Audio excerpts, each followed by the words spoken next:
Um bom dia a todos vocês. Eu agradeço a presença de todos, em especial aos nossos colaboradores aqui, aos nossos palestrantes, que estão dando essa colaboração aqui para os grupos de pesquisa que são mantidos em assuntos que têm interesse na dívida pública, como é o caso do orçamentos públicos, planejamento, gestão e fiscalização, e do grupo de pesquisa de federalismo fiscal que nós mantemos aqui na faculdade. E também, né, fazendo um exemplo múltiplo aqui, um evento múltiplo aqui, na disciplina de pós-graduação que nós estamos ministrando esse semestre sobre dívida pública. Já tivemos a colaboração de ambos no ano passado e eu fiz questão de trazê-los novamente pela excelente colaboração que deram. Então temos a presença aqui do Robson Barreirinhas, que foi procurador do município de São Paulo, foi o procurador-geral do município de São Paulo até o ano passado, ou retrasado, não, Robson? Procurador-geral em 2014 e secretário em 2015. Procurador em 2014, secretário de jurídico, né? Em 2015 da Prefeitura de São Paulo.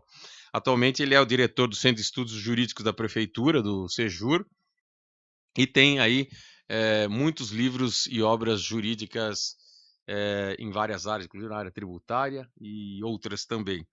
E participou ativamente, pelos cargos que ocupa, na renegociação da dívida do município de São Paulo, que é o assunto que interessa mais diretamente para os nossos grupos de pesquisa e para a nossa disciplina. Então, agradeço muito. E também ao Luiz Felipe Arellano, que é o atual subsecretário do Tesouro do município de São Paulo, juntamente com o Robson Barreirinhas, atuou decisivamente lá na renegociação da dívida do município de São Paulo, na época. Portanto, é talvez a pessoa que mais, ou são ambos as pessoas que mais compreendem esse assunto, que atuaram diretamente e junto com o fato de serem acadêmicos, estudiosos, né? Portanto, não tem só a prática, tem a teoria, ou melhor, tem a teoria e a prática juntas, né? O Luiz Felipe também é procurador do município de São Paulo e doutorando aqui em Direito. Mestrado você já fez, né? O Luiz Felipe já fez mestrado e é atualmente doutorando em Direito Econômico Financeiro, na área mais específica aí de Direito Econômico. O nosso colega e nosso professor também, grande entendedor do assunto de dívida, que é o Luiz Massoneto, né? E, portanto, podemos dar pode nos dar essa grande colaboração, né? Até digo ao Luiz Felipe, uma pena aí que esteja no direito econômico, né? Mas esperamos que possa vir para o direito financeiro. Espero que isso não vire meme aí na internet, mas não vou deixar de dizer que é uma evolução natural. Por exemplo, que eu e o Rebson tivemos, começamos no direito tributário, né? E terminamos na parte final, que é o grande finale, que é o direito financeiro. E alguns façam uma fase intermediária, que é o direito econômico, né? Então faz parte da evolução natural aí na busca do pleno conhecimento, né? Então, já agradeço muito, né? Passo a palavra a ambos para poderem nos expor um pouco aí desse aspecto prático e teórico aí que só ambos têm condições de ter a respeito da dívida pública, mais especificamente da dívida do município de São Paulo.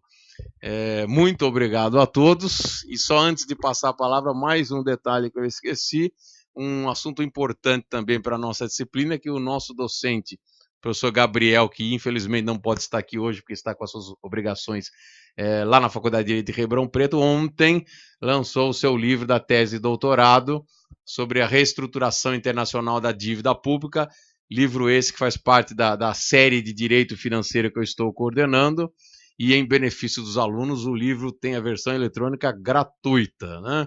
Então, todos a partir de hoje podem obter o livro sem pagar nada na versão eletrônica. Então, já é mais uma satisfação que nós tenhamos essa contribuição muito grande à bibliografia para o direito financeiro, especificamente, inclusive, em matéria de dívida pública.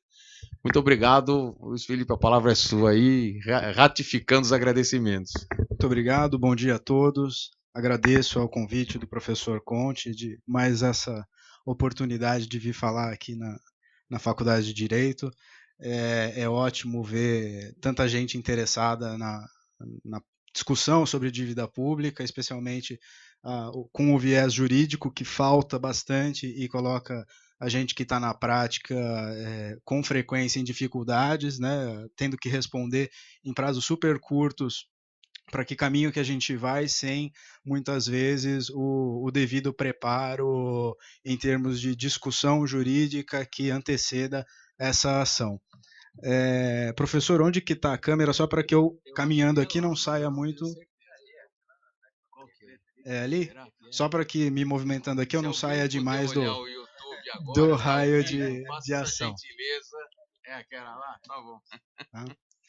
É improvisado aqui, viu? Imagina, que isso. Aí, não, a primeira apresentação que eu faço que tem transmissão ao vivo pro YouTube. Queria agradecer também a presença dos meus colegas que estão aqui do Tesouro Municipal e também da Procuradoria do Município, também os colegas do Banco do Brasil que participaram ativamente dessa discussão lá atrás, e deixar à vontade, como a gente tem um grupo bastante qualificado aqui e relativamente pequeno, se quiserem fazer intervenções ou fazer algum comentário, perguntas, fiquem à vontade. Tá? Eu acho que para a gente poder falar sobre o momento de renegociação da dívida do município mais recente, porque houve várias renegociações ao longo da história da dívida, não só do município de São Paulo, mas da própria dívida brasileira. Mas para que a gente possa falar desse momento mais recente, é muito importante que a gente entenda um pouco o contexto da constituição dessa dívida, tá? Para que a gente possa fazer uma discussão um pouco mais madura a respeito de se foi um resgate sem compromisso com a responsabilidade, se foi um reequilíbrio de contrato, e efetivamente qual que era o custo daquela dívida para toda a população de São Paulo invariavelmente, e também para a população do resto do país. Bom, essa dívida da cidade de São Paulo, ela foi constituída basicamente ao longo da década de 70, tá? Foi quando essa dívida cresceu de forma mais avolumada, mais rapidamente, e na verdade esse crescimento se deu em paralelo com o próprio crescimento da dívida brasileira ao longo dessa década, e não acidentalmente, mas de forma proposital como parte da estratégia de desenvolvimento do Estado brasileiro. Acontece que o cenário econômico desse período também era razoavelmente diferente do cenário que se seguiu. Do ponto de vista da economia de São Paulo, a gente está falando basicamente de um período entre 1970 e 1985, em que as receitas da cidade, ou a economia da cidade, cresciam a uma média de 6% ao ano. Tá? Assim como o Brasil teve o seu milagre, a cidade de São Paulo também refletia esse milagre, tendo um crescimento bastante expressivo da economia nesse período. Quando a gente olha, por outro lado, o crescimento da economia paulistana de 1990 para frente, o que a gente percebe já é um crescimento muito mais baixo, na ordem de 2% ao ano, de novo também refletindo o resto da economia brasileira.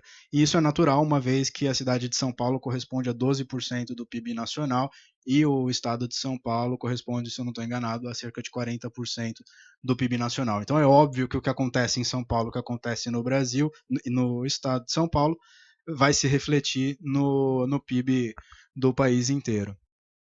A própria agricultura é muito forte no resto do estado de São Paulo. Tá? Nesse período, o que aconteceu também que acabou afetando a dinâmica das receitas do município, além dessa redução do crescimento da atividade econômica, né?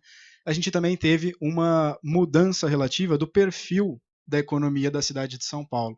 Então, se ao longo daquelas décadas anteriores a gente tinha uma cidade com um perfil bastante industrial, ao longo da década de 90 esse perfil vai rapidamente se alterando para uma cidade polo de serviços. Né? Então, a atividade industrial vai se reduzindo, vai se descentralizando para o interior do estado, e a cidade de São Paulo vai despontando como um centro de serviços. Tá? O que isso significa em termos de receitas municipais? Alguém poderia dizer, mas isso é ótimo, porque a principal receita municipal é o ISS, que é o Imposto sobre Serviços, e o IPI e o ICMS, que seriam incidentes sobre a receita de atividade industrial, são receitas do Estado, não tem muito a ver com a parte municipal. Isso só é verdade em parte, tá? Porque, como vocês sabem, o município de São Paulo, assim como todos os municípios, recebem 25% da receita de ICMS.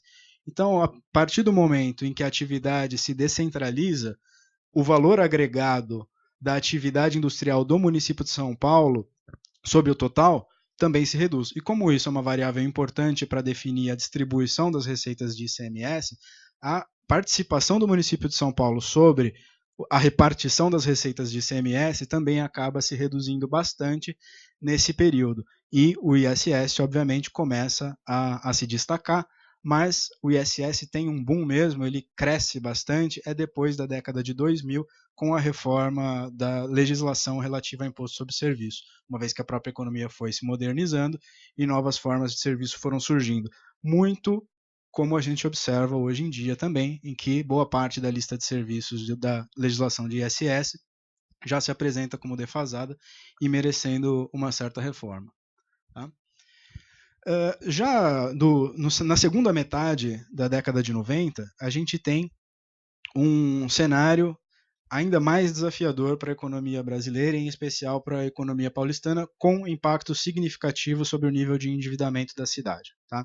Uma coisa importante que eu esqueci de mencionar no slide anterior, relativa ao momento de constituição da dívida da cidade, diz respeito à própria estratégia de desenvolvimento do início da década de 70. Tá? Se todo mundo for buscar lá na memória, vai se lembrar que na primeira metade da década de 70, em que o país viveu o seu milagre, estava em vigor o Plano de Ação Econômica do governo. Tá? E uma das estratégias do PAEG era basicamente aproveitar um cenário de elevada liquidez internacional, tá? Muito como decorrência de reformas do sistema monetário nos Estados Unidos, do sistema bancário nos Estados Unidos ao longo da década de 50 e 60, que acabaram levando recursos para a Europa, recursos esses que eram reciclados e aplicados em países em desenvolvimento. Havia uma abundância de capitais internacionais em busca de projetos com um maior retorno e igualmente de maior risco. Tá? Então, nesse período, a estratégia de desenvolvimento do Brasil era uma estratégia que nominalmente se chamava crescimento com endividamento. O país aproveitou essa abundância de capitais internacionais e propositalmente, não acidentalmente, recorreu a essa abundância de financiamento a juros baixos para alavancar o seu desenvolvimento. É por isso que nesse período o país cresce tão rápido e é por isso que nesse período a dívida do país cresce tão rápido também. E fazia sentido essa estratégia porque nesse momento, como eu falei, os capitais eram abundantes, as taxas de juros internacionais eram muito baixas e, obviamente, com esse incentivo do governo federal, os entes subnacionais também se endividaram. E a cidade de São Paulo não é diferente. Basta você ver a infraestrutura que foi criada na cidade de São Paulo nesse período para você ver o quanto que o endividamento foi relevante para esse período. E aquele crescimento que a gente observou de 6% nesse período, obviamente, tem muita relação com esse nível de investimento que foi proporcionado por essa dívida. Quando a gente já chega na década de 1995, 1990, esse cenário se altera bastante. Né? Já no final da década de 70, você tem uma mudança na política monetária nos Estados Unidos, que leva as taxas de juros internacionais lá para cima, e você tem um primeiro problema de rolagem da dívida no mundo inteiro, especialmente nos países de terceiro mundo e com reflexos óbvios na dívida dos entes subnacionais também e na dívida do município de São Paulo. Mas isso ainda vai sendo rolado, apesar do custo adicional, porque o país ainda, de certa medida, cresce. Esse crescimento se reduz bastante já na década de 1980, com as taxas continuando altas, mas os mecanismos de rolagem permanecem existentes. Você tem aí uma primeira leva grande de refinanciamentos já no final da década de 80, início da década de 1990. E De 1995 a 1999, você tem uma situação específica da política econômica que acaba gerando reflexos também para o crescimento dessas dívidas. Tá? Obviamente, nesse período, a gente tem um crescimento econômico muito baixo, tá? Como parte da estratégia de contenção da inflação. E a gente também tem uma outra característica bastante especial, que foi a utilização da taxa de juros como âncora cambial. Então, a taxa Selic foi levada a níveis bastante elevados, como forma de atrair capitais para o país e segurar a elevação da taxa de câmbio. Por quê? De novo, pelos reflexos que a taxa de câmbio possui sobre a inflação. Então, como a meta principal era conter a inflação, a meta do Plano Real, o entregável principal era esse, a taxa de juros era utilizada como forma de manter a taxa de câmbio sob controle e, consequentemente, elevando todo o custo de financiamento do país inteiro, uma vez que a taxa Selic é a base para os financiamentos de todos os outros entes, e inclusive no setor privado. Né? O que isso significou em termos práticos para o município de São Paulo? Tá? Nesse período, o endividamento da cidade passa de uma vez a receita total do município para 2,3 vezes a receita do município. Então, ela mais do que dobra nesse período de 5 anos. Tá?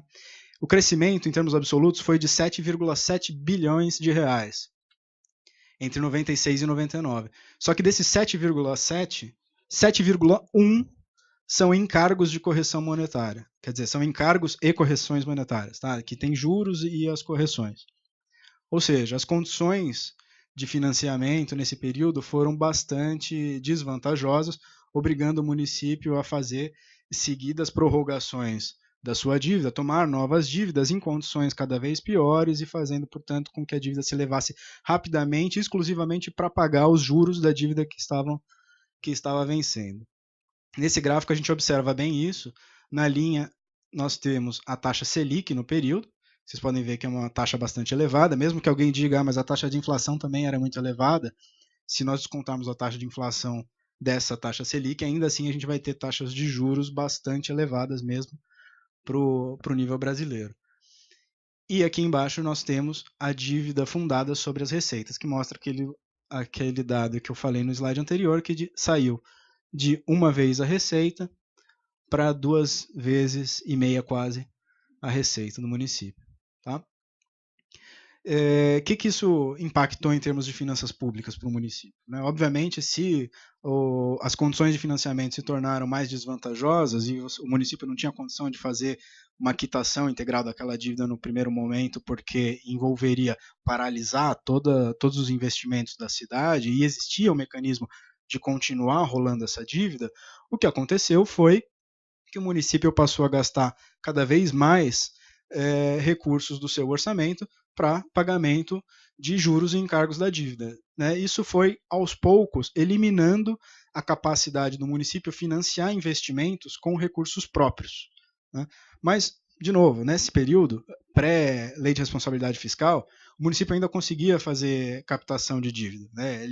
Era possível para o município, se ele não tinha condição de investir com recursos próprios, captar dívida nova para fazer novos investimentos. E esse foi o mecanismo que foi utilizado durante todo esse período. Mas, de novo, como o orçamento foi ficando cada vez mais restrito, a margem de manobra foi diminuindo, você começa a ter os primeiros sinais de deterioração grave da situação de liquidez da cidade, dificuldade de pagar os seus compromissos de curto prazo com fornecedores, especialmente, tá? Um uso cada vez mais recorrente de adiantamentos de receitas orçamentárias, né, as AROs, aquelas dívidas de curto prazo voltadas a prover uma liquidez emergencial dentro do orçamento. E você tem uma outra característica que não é normal, mas que foi uma deturpação que aconteceu mais ou menos no mesmo período, que foi a emissão irregular de títulos da dívida do município para pagamento de precatórios, que acabou também contribuindo para um clima contrário à captação de recursos por parte do município, todo um clima de enxergar a dívida municipal como algo a ser combatido, como algo que não gera desenvolvimento, mas gera descontrole.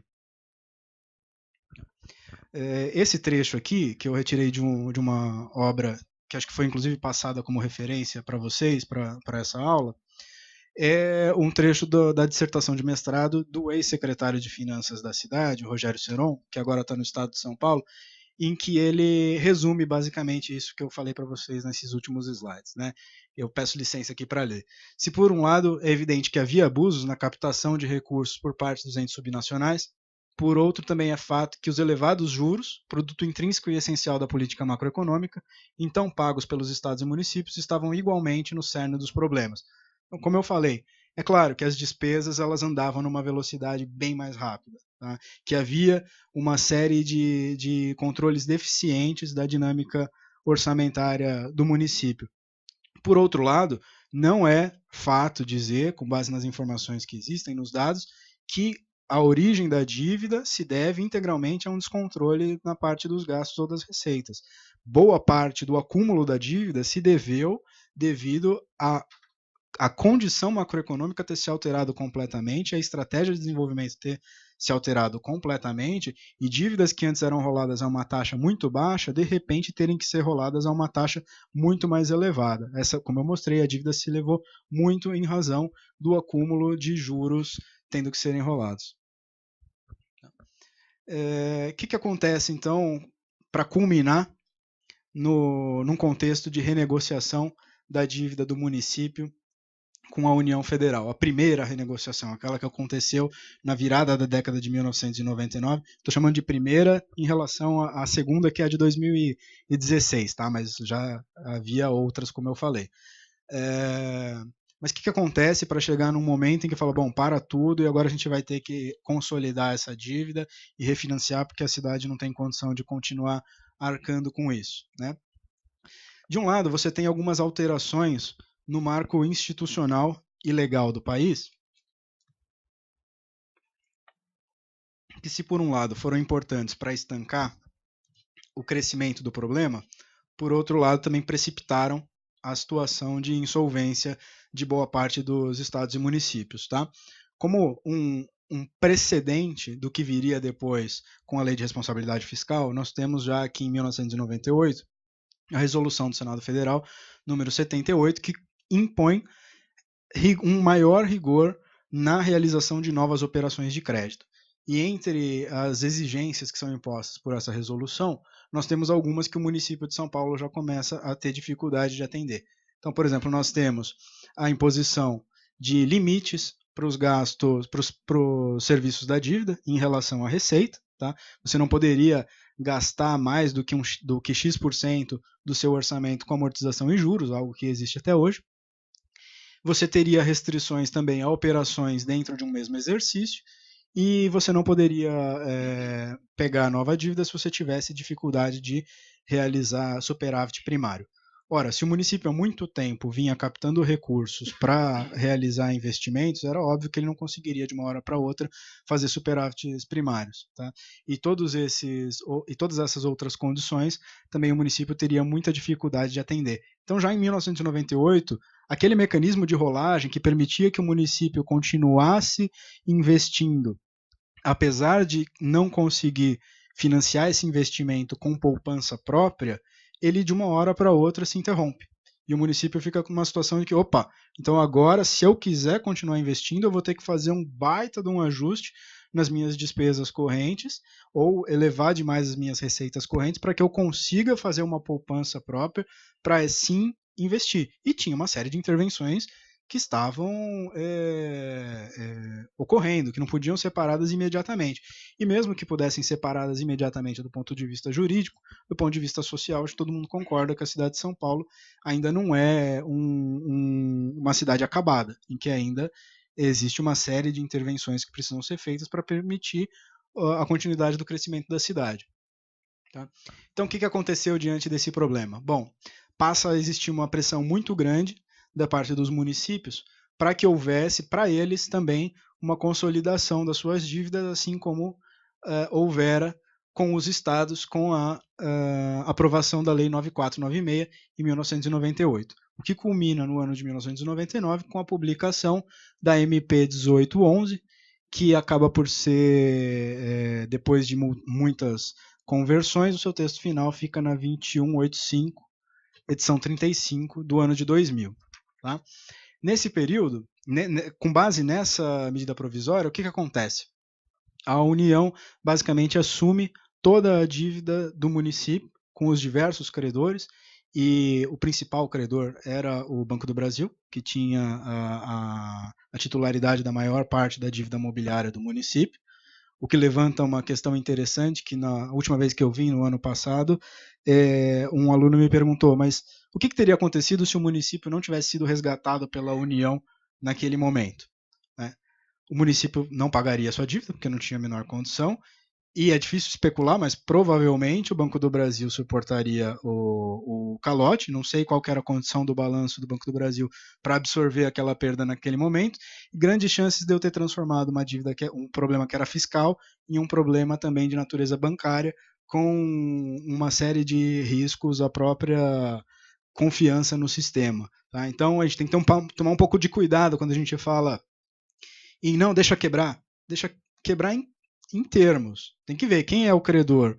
O credor consegue suportar essa perda? Porque a cidade, se ela não tiver condição de pagar, ela não vai parar simplesmente as suas outras obrigações de natureza constitucional também para pagar os credores. Na hora do vamos ver, é uma briga de foice, por quem fica com o seu quinhão.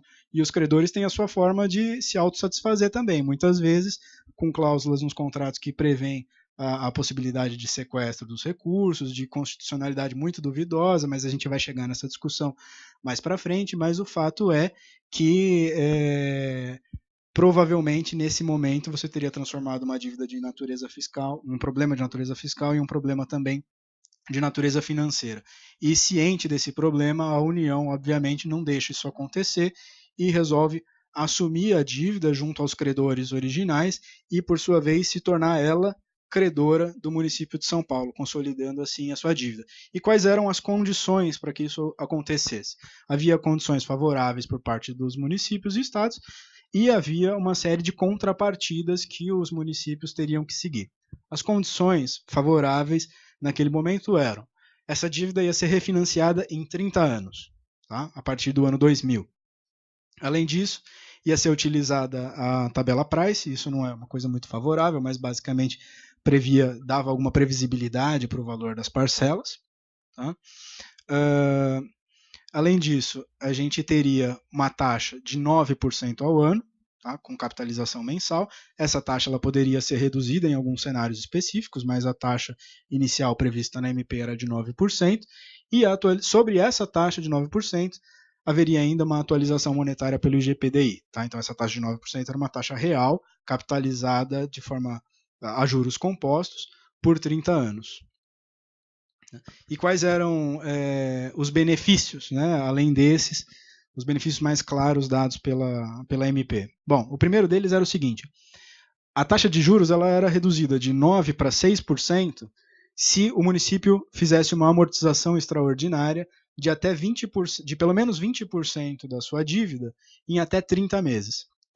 Essa taxa de juros cairia para 7,5% se o município fizesse uma amortização extraordinária de pelo menos 10% em até 30 meses, e a parcela da dívida ficaria limitada a 13% da receita líquida real. Eu ressalto esses pontos aqui, porque vocês vão ver mais à frente que boa parte do problema tem a sua origem nessas supostas benesses aqui, né, nos mecanismos que foram criados aqui dentro, que acabaram se acumulando com outros fatores e provocaram uma elevação não prevista dessa dívida. Tá?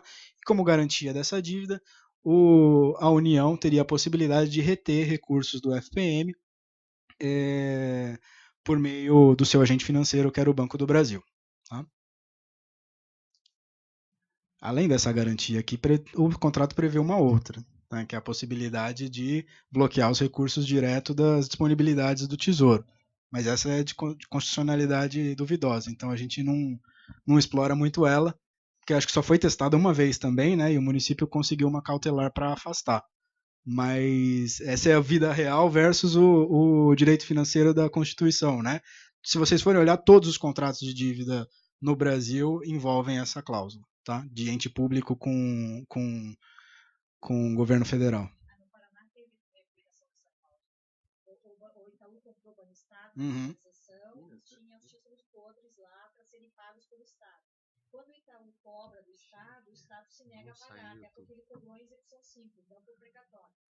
E aí a Secretaria do Tesouro impõe como sanção ao Estado por descumprir o pagamento ao Banco Itaú a retenção do FPE diretamente, como se fosse um descumprimento do... E foi testado no judiciário nesse momento? Ou... Nós testamos no judiciário, não ganhamos em nenhuma instância, perdemos tudo. Olha só, ainda era um banco privado que estava se valendo de uma previsão do contrato de quando era um banco público. É só porque ele comprou o Banestado, que fazia parte do contrato. Como o Itaú comprou o Banestado, que fazia parte do pacote da privatização dentro desse socorro, né, aos estados, e como nós firmamos o contrato com a União, a União interpretou que podia aplicar a regra em favor do Banco Itaú. Ocorre que o STJ nos deu ganho de causa na ação judicial proposta pelo Itaú, que foi equivocada. Hoje o processo voltou para o Paraná e o Itaú está tendo que usar a execução se submetendo ao precatório. Obrigado pela intervenção, e isso mostra um pouco de como a dinâmica, a prática do direito financeiro consegue ser bastante diferente, muitas vezes, do texto frio da lei, o que invoca a necessidade de maiores estudos por parte da academia, que é o que eu sempre falo para o professor, né, de como as coisas efetivamente estão ocorrendo, até para socorrer os agentes públicos num momento de conflito como esse, né? Porque, como eu falei, as decisões têm que ser tomadas rápidas, muitas vezes com pouca base em doutrina, exclusivamente com a sua interpretação do que está previsto na lei, muitas vezes leis que são escritas por economistas e não por advogados, porque muito do que se escreve sobre finanças públicas no Brasil tem como origem os estudos dos economistas e pouco dos advogados. A gente acaba nessa situação de leis escritas pensando em um problema, tendo que ser interpretadas para outros problemas, com prazo muito curto e sem suficiente digestão por parte da doutrina. O que o município entregava em contrapartida para obter todos esses benefícios, né? Basicamente, o município se comprometia a manter o seu nível de endividamento abaixo de uma vez a receita líquida real, tá? Que foi um conceito que foi estabelecido nessa própria medida provisória, que é semelhante à receita corrente líquida, mas muda um pouquinho.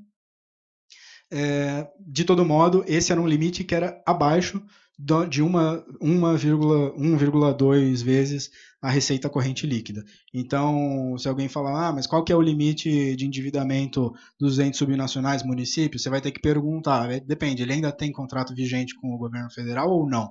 Porque se ele tiver, certamente ele está submetido a essa medida provisória e o limite dele é de uma vez a receita líquida real e não 1,2 vezes a receita corrente líquida. E é um ponto interessante também para recorrer de questão de concurso, né? Porque pode questionar esse ponto, pensei nisso agora. Vamos lá. Um outro item importante era o seguinte: ficava limitada a emissão de títulos de dívida, então a dívida mobiliária dos estados e municípios, a partir daquele momento, não poderia mais crescer, tá? Pelo menos até o final desse contrato. Aqui suscita uma questão interessante também, que é o seguinte: já nessa lei complementar de 2014, a 148, que eu vi que vocês estavam discutindo antes, e que é a base da renegociação mais recente, tem uma previsão lá que ninguém discutiu, que fica proibida a emissão de títulos da dívida por parte de estados e municípios. Então, por meio de uma lei complementar, de novo a gente pode discutir a constitucionalidade disso, né, mas por meio de uma lei complementar, tolheu-se um instrumento de financiamento da parte dos estados e municípios sem qualquer manifestação de vontade por parte deles. Aqui você tinha um contrato, você tinha uma MP que autorizava a União a consolidar a dívida e o município assinava um contrato em que ele aderia a essa cláusula, dizendo que ele não ia emitir dívida mobiliária durante o período daquele contrato. Já na Lei Complementar 148, é independente da adesão aos termos dessa lei ou não, fica proibida a emissão de títulos da dívida de estados e municípios. Então, um outro ponto importante era o controle das despesas de pessoal, com um rigor um pouco maior, ajustes no sistema previdenciário, então alguns entes sequer tinham contribuição sobre os seus servidores, o município de São Paulo tinha, mas a uma alíquota menor, e todo mundo teve que se obrigar a instituir o regime com contribuição dos servidores, a uma alíquota de 11%. Tá? Então, isso também foi um ajuste importante da parte dos entes subnacionais. E, além disso, todos os entes eram obrigados a manter superávit primário suficiente para pagar as parcelas da dívida com a União. Qual que era o objetivo almejado com essa medida provisória? Era declaradamente e expressamente dar um subsídio para os municípios. Tá? Isso está na própria mensagem presidencial que encaminha o projeto de lei para o Congresso. Está escrito textualmente: como a taxa de juros paga sobre a dívida renegociada é menor que o custo de captação da União, existe um subsídio aos estados e municípios. E se nós fôssemos observar a diferença da taxa Selic para o indexador do contrato, que era IGPDI mais 9, no período logo anterior, aqui se não me engano são 3 anos anteriores, o que a gente vai ver é que efetivamente existia uma diferença de 23 pontos percentuais entre a Selic acumulada nesse período e o IGPDI mais 9. Então, o que o governo federal estava fazendo era efetivamente dar uma prorrogação da dívida, colocando a cenourinha, falando, olha, você vai ter mais 30 anos, etc, e eu vou te dar um subsídio, e em contrapartida, você vai fazer todo esse ajuste aqui, que eu estou te obrigando a fazer, de impor uma alíquota adicional para os seus servidores, de fazer ajustes, e etc, tolher o seu direito de emitir dívida mobiliária, porque você está recebendo esse benefício, tudo bem? Então, houve contrapartidas, não foi um benefício que foi dado de forma unilateral e que só os municípios se beneficiaram. Mas esse ponto é importante porque estava previsto um subsídio por parte da União e isso era essencial para o equilíbrio desse contrato. Mas no custo do contrato o que se mostrou é que o juro composto... O que se mostrou foi exatamente isso daqui. Olha só, na prática, o que aconteceu foi exatamente o inverso do que havia sido previsto. Tá? A dívida do município de São Paulo, em 2000, quando ela foi consolidada nesse grande contrato, ela era de 11,3 bi. Tá? O saldo devedor, em 2013, quando a discussão sobre a aprovação dessa lei de refinanciamento começou a ganhar peso, ela já estava em 58 bilhões de reais. Tá? E o valor pago pelo município de São Paulo ao longo de todos esses anos tinha sido de 22 bilhões de reais. Ou seja, o município tinha pago já o dobro da sua dívida original e ainda assim ele estava devendo 58 bilhões de reais.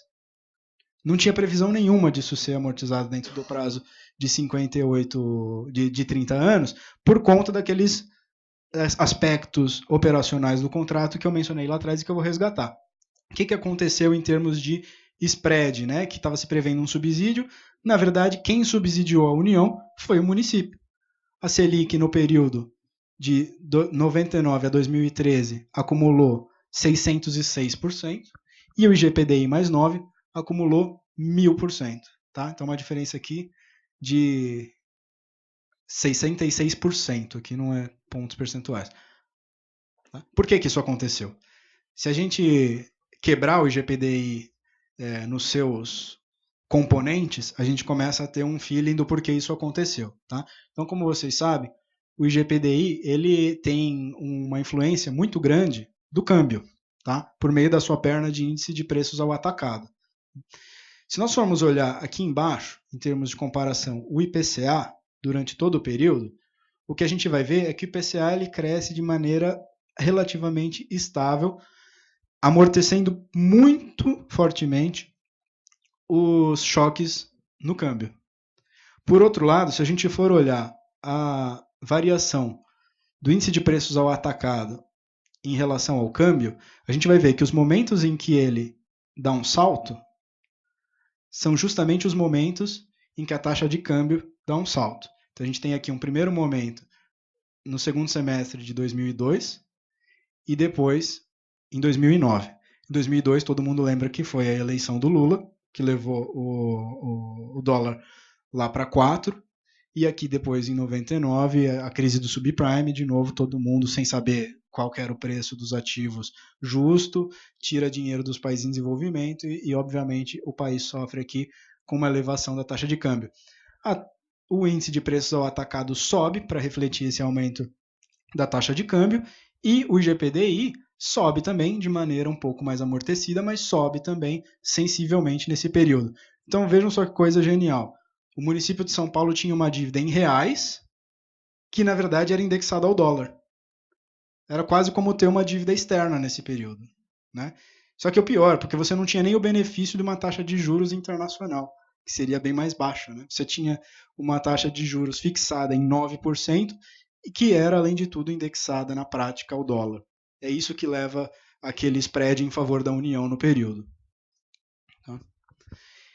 Qual que é o resultado disso sobre as operações de crédito realizadas pelo município? Porque lembrem que eu falei no início que no momento em que as condições de financiamento começam a ficar mais desfavoráveis, o município passa a gastar todo o espaço que ele tinha de receitas correntes para pagar as despesas com juros que passaram a se elevar, né? Então, ele dependia das operações de crédito para continuar realizando investimentos.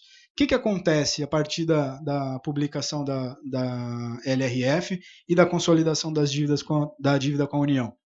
Bom, o que acontece é exatamente isso. De 95 a 99, o município capta, na forma de operações de crédito, 5,2 bi. Já de 2000 a 2004, apenas 1 bilhão de reais. Tá? E nesse período, esse 1 bilhão de reais que é captado, na verdade, é o desembolso de operações de crédito que haviam sido contratadas no período anterior. Porque praticamente nada foi contratado já nesse segundo momento. De 2005 a 2010 isso fica extremamente claro, com menos de 100 milhões de reais captados em operações de crédito, o que para um município como São Paulo significa nada, são operações muito pequenas para a realização de investimentos em compra de maquinário, computadores, reforma de prédios públicos, coisa bem pequena mesmo, em empréstimos especiais para modernização da administração, não para investimentos de fato, e a mesma coisa acontecendo de 2010 a 2015, aqui não é 2051.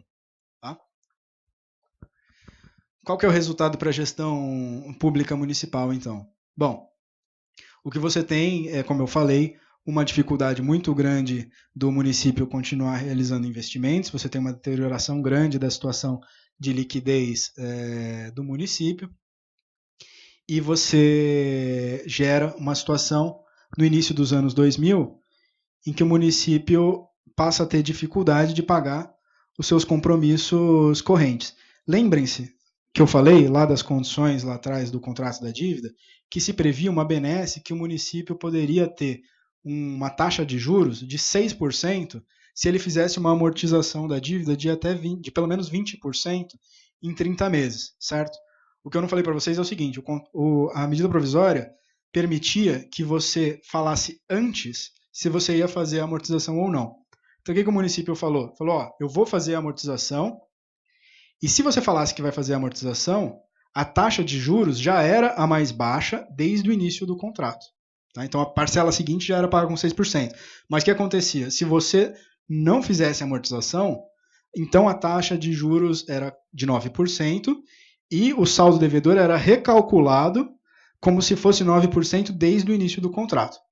O município adotou a seguinte estratégia, isso na gestão do Pita, se eu não estou enganado. Olha, vamos fazer a amortização. O município tem 2 anos para fazer, 2 anos e meio para fazer a venda do Pacaembu, e aí a gente vende o Pacaembu, com o recurso que a gente adquirir da venda do Pacaembu, a gente paga esses 20% da dívida e continua com a taxa de juros de 6%. Como todo mundo sabe, o Pacaembu ainda não foi vendido, e o município não conseguiu, estamos tentando, e o município não conseguiu fazer essa amortização extraordinária. O que acontece? De um dia para o outro, literalmente de um dia para o outro, a dívida do município sobe de 16,2%, 2 bilhões, em dezembro de 2002, para 17,2%, falei por cento, mas é bilhões de reais, em dezembro de 2002. Tá? Um aumento de 1,4 bilhão de reais do dia para a noite. Venceu o prazo de pagamento, a dívida foi recalculada e ela aumentou. Por que tinham previsto isso de amortização? Porque a medida provisória foi em grande medida cópia do que havia sido praticado com os estados. O que ninguém lembrou foi que os estados tinham ativos de valor, eles tinham os bancos públicos, que foram vendidos efetivamente para fazer a amortização dessa dívida. Os municípios não tinham ativos de grande valor para vender e fazer dinheiro para pagar a dívida. Então, obviamente, o município de São Paulo não amortizou e a sua dívida foi recalculada a 9%, tá? Porque a possibilidade de fazer poupança para amortizar também era muito limitada pelos motivos que eu já falei. O que aconteceu do lado da política da gestão fiscal foi finalmente uma grande consolidação das dívidas que havia com fornecedores, já no início da gestão Serra, tentando se racionalizar aquele histórico de compromissos em aberto que foram levados de uma gestão para outra, bastante em consequência desse esgarçamento da capacidade financeira do município. Aqui o resultado em termos de investimentos. Como eu falei para vocês, os investimentos dependiam muito da realização de operações de crédito. A partir do momento que eu limito essa estratégia da cidade de São Paulo, os investimentos da cidade também caem absurdamente. A gente tem aqui uma média, ou um número próximo, entre 37% e 40%, tá? Na segunda metade da década de 90. E essa taxa cai para cerca de 7% já na segunda década dos anos 2000. Bastante em consequência da limitação à capacidade de realizar operações de crédito por parte do município. Os investimentos sofrem bastante nesse período. E o que previa a Lei de Responsabilidade Fiscal com relação ao nível da dívida do município nesse período, né? Bom, essa daqui era a trajetória que desde a aprovação da Lei de Responsabilidade Fiscal deveria ser adotada por todos os entes que estivessem acima do limite de 120%. Então, como vocês lembram, tinha lá uma previsão linear de que essa dívida deveria cair desde 2000 até 2016, quando a partir de então haveria restrição a transferências voluntárias por parte da União e mais uma série de consequências. Tá? Aqui em cima o que a gente tem é a trajetória real da dívida do município no período. Então, a gente previa que a dívida fosse caindo até chegar no 120% e, na verdade, a dívida subiu durante todo esse período. E os momentos em que ela caiu se devem mais ao fato de que a receita subiu, tá, do que efetivamente ao valor absoluto da dívida ter caído. Qual que era o saldo devedor previsto no contrato da dívida, né? A dívida deveria ser paga até 2030, havia 30 anos, e o contrato previa aquele limite de pagamento de 13% da receita líquida real, que eu falei para vocês. E essa é uma das origens do problema também. Se por um lado isso previa que o município não tivesse que gastar muito do seu orçamento com o pagamento da dívida, fato é que também impedia que o município amortizasse a dívida. Porque se eu estou limitado em 13% e só os juros acumulados no período já são superiores a 13%, eu nunca começo a amortizar essa dívida. E isso, pelo contrato, ia sendo acumulado num saldo, no que era chamado de saldo resíduo, e o contrato previa que se em 2030 houvesse saldo resíduo, que se imaginava que se houvesse seria uma coisa pequena, porque só em algumas situações extraordinárias a parcela passaria de 13%, esse saldo deveria ser quitado integralmente em 10 anos, sem a trava dos 13% da receita líquida real. Tá? Então, o que aconteceria com o município de São Paulo se não houvesse a renegociação da dívida? Aconteceria aqui essa trajetória prevista na linha vermelha. A dívida ia crescendo continuamente até 2030, porque pela dinâmica, não havia como o município fazer amortizações dessa dívida. Tá? O município sequer conseguia pagar a taxa de juros acumulada. E, a partir de 2030, o município teria 10 anos para pagar. A gente chama esse gráfico aqui internamente, carinhosamente, de corrida ao abismo. Porque o que aconteceria era exatamente isso. Chegando em 2030, o município teria que destinar mais de metade do seu orçamento para pagar a dívida com a União, e obviamente nesse momento ele declararia a insolvência, pararia de pagar essa dívida, porque ele não deixaria de cumprir com as suas obrigações com o cidadão de São Paulo para fazer esse pagamento. Aconteceria isso nesse momento.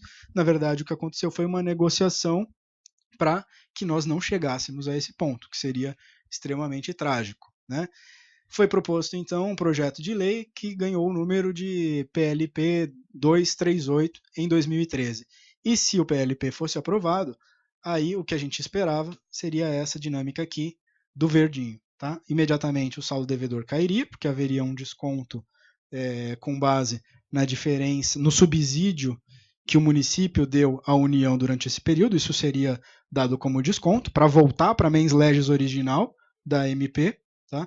E a partir desse desconto mudaria também o indexador para ser Selic ou IPCA mais 4, dos dois o menor, e dentro desse novo cenário, o município de São Paulo chegaria a 2030 com essa dívida integralmente amortizada. Foi então que foi aprovada a Lei Complementar 148, exatamente nestes termos e com este objetivo.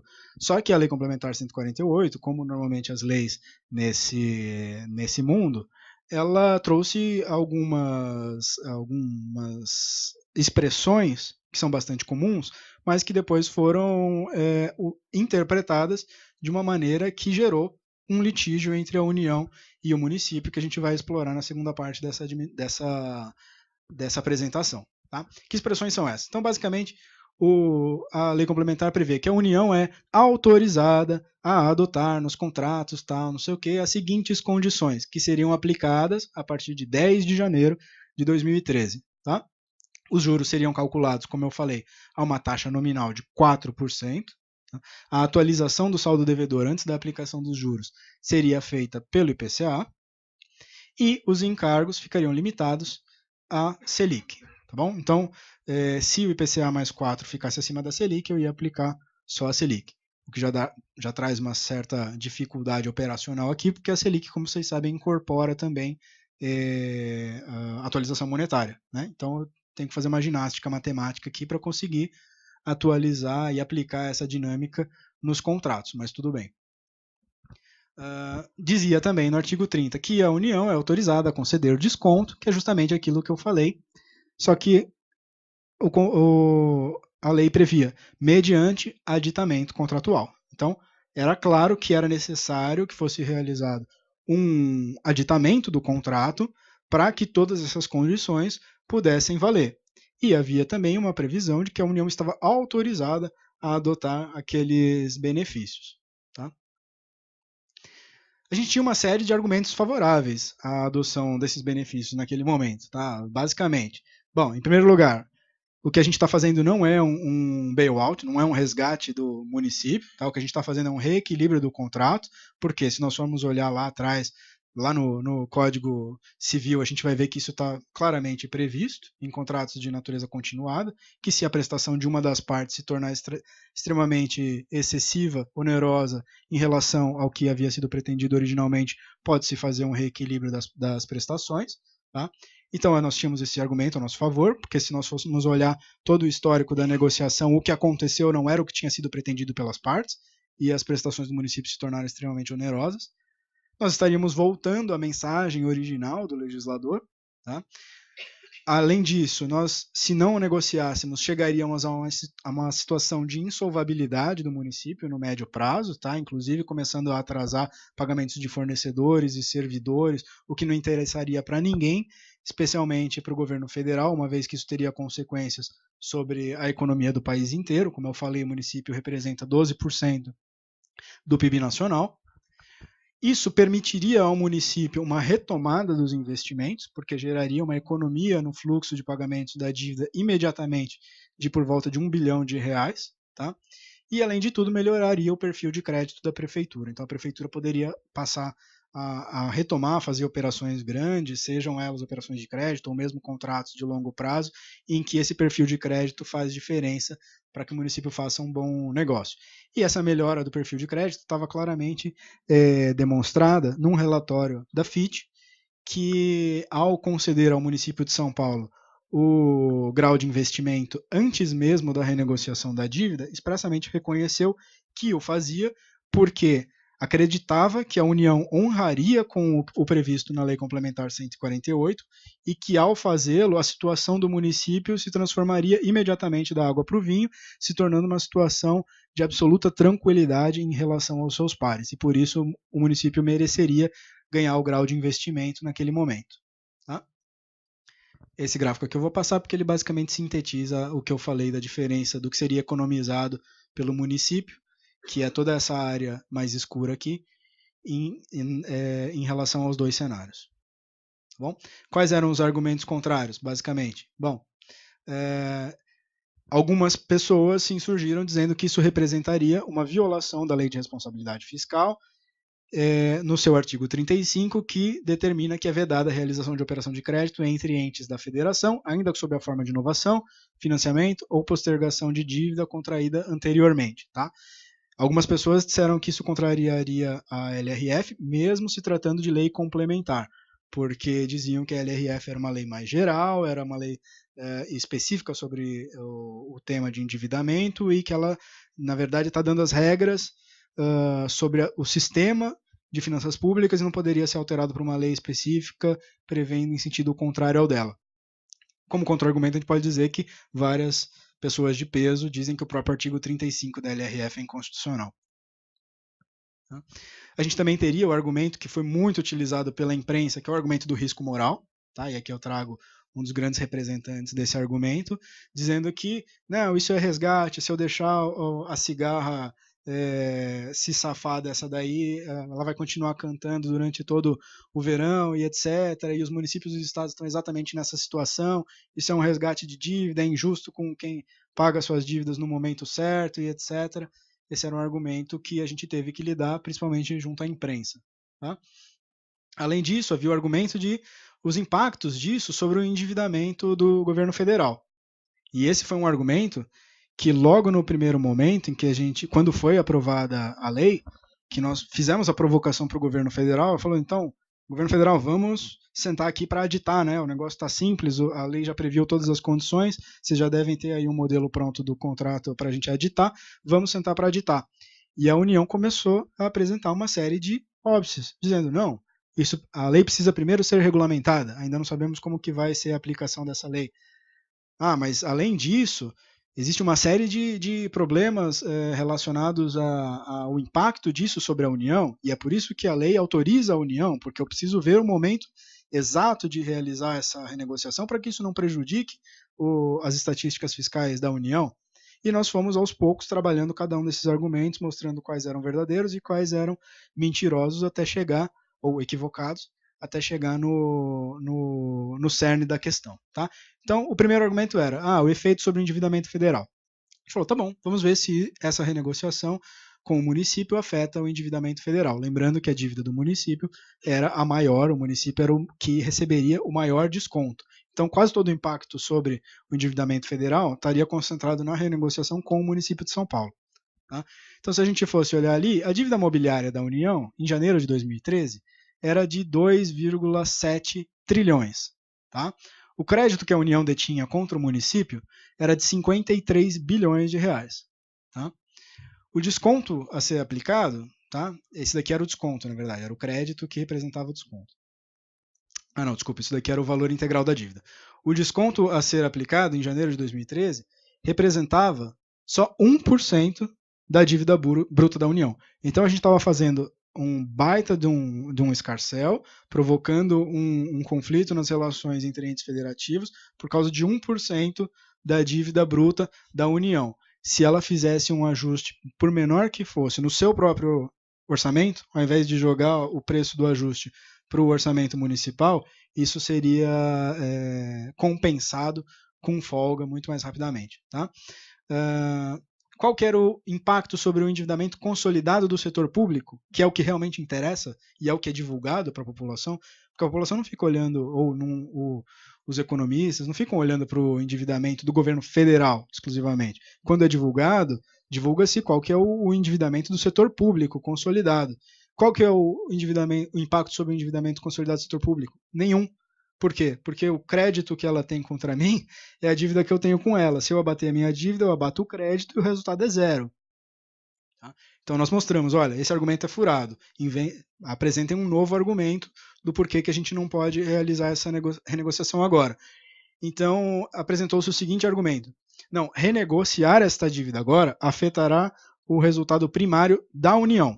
Como vocês não podem influenciar o resultado primário da União, então a gente não pode fazer essa renegociação agora. E de novo a gente foi, por meio de argumentos técnicos, demonstrando que aquilo era um equívoco. Tá? Basicamente porque, se nós formos observar lá os manuais de estatística fiscal e ver como é calculado o superávit primário, o que a gente vai verificar é que eventos como esse, seja de reconhecimento de dívidas ou perdão de dívidas, eles não são reconhecidos aqui dentro do campo de necessidade de financiamento do setor público, que é a linha a partir da qual eu começo a calcular o resultado primário. Mas qualquer efeito sobre a dívida líquida do setor público relacionada a reconhecimento de esqueletos ou perdão de dívida passada é reconhecido aqui, ó, em outros ajustes patrimoniais. Então não tem impacto nenhum, de novo, sobre o superávit primário da União. Tá? Então falou, União, fala a verdade, qual que é o real argumento pelo qual vocês não querem fazer a renegociação? Porque, de novo, esse argumento que vocês estão dando aqui, a gente consegue mostrar que está equivocado. Aí a União realmente revelou qual que era o argumento. Ela falou, olha, a verdade é a seguinte, se vocês fizerem a renegociação da dívida, o que vocês precisam pagar para mim de juros e dívida vai se reduzir em cerca de R$1 bilhão imediatamente. O que vocês vão fazer com esse dinheiro? Falou, o que a gente vai fazer com esse dinheiro? Vai gastar. A cidade precisa de uma série de investimentos. Então o que a gente vai fazer vai ser gastar. Falar, só que quando vocês gastarem esse dinheiro, o que vocês vão estar fazendo? Despesa primária. O que vocês fazem quando vocês pagam a dívida para mim? Despesa não primária. Então, quando eu somar o superávit primário atingido por todos os entes, eu vou ver que o superávit primário do setor público vai cair em R$1 bilhão porque vocês não fizeram essa economia. Aí fala, então o que você está querendo é atingir a sua meta de resultado primário que você definiu na sua LDO sem consultar ninguém, impondo a mim o ônus de fazer a economia que você é incapaz de fazer. Falando em termos bem claros, era basicamente esse o discurso que se revelou naquele momento, né? E foi um dos principais argumentos da discussão que se deu posteriormente e que eu vou passar agora para o Robson para que possa explorar melhor como essa discussão foi parar no judiciário. Obrigado, Luiz.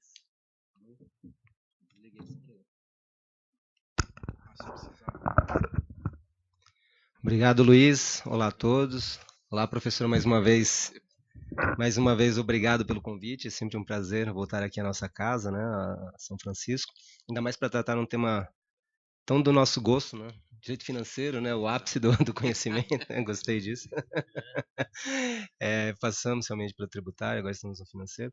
E saudar a todos que estão aqui presentes, né? Os alunos, aí, parabéns. Eu faço eco às palavras do Luiz, a gente sente muita falta de doutrina em matéria financeira, a gente sempre conversou sobre isso, uma loucura, né? Em tributário, qualquer vírgula da lei tem tese de doutorado, né? Financeiro não tem nada.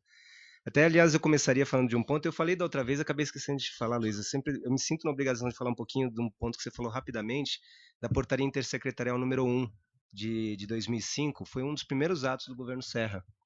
Você mostrou isso como um sinal, né, de reconhecimento da situação precária das contas municipais, de verdade era mesmo.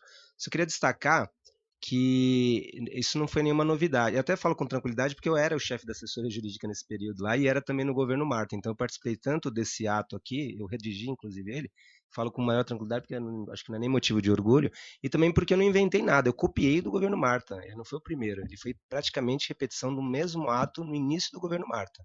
E por que foi feito isso? Por um problema que toda a gestão tem no último ano de mandato, de atender a lei de responsabilidade fiscal. E aqui um parênteses lembrando que a LRF foi aprovada em 2000, no último ano do mandato dos prefeitos, né? Era o último ano do mandato do Pita, quando ele assinou esse acordo aqui.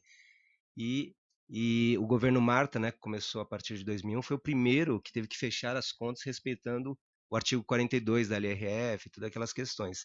E ninguém sabia muito como atender aquele artigo 42. Aliás, uma dúvida que persiste até hoje, né?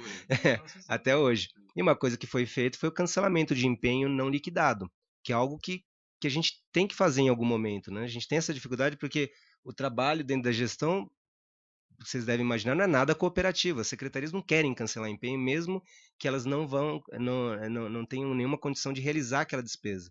E no município do tamanho de São Paulo, é muito difícil da Secretaria de Finanças ou de Planejamento controlar isso. Então, o que a gente faz?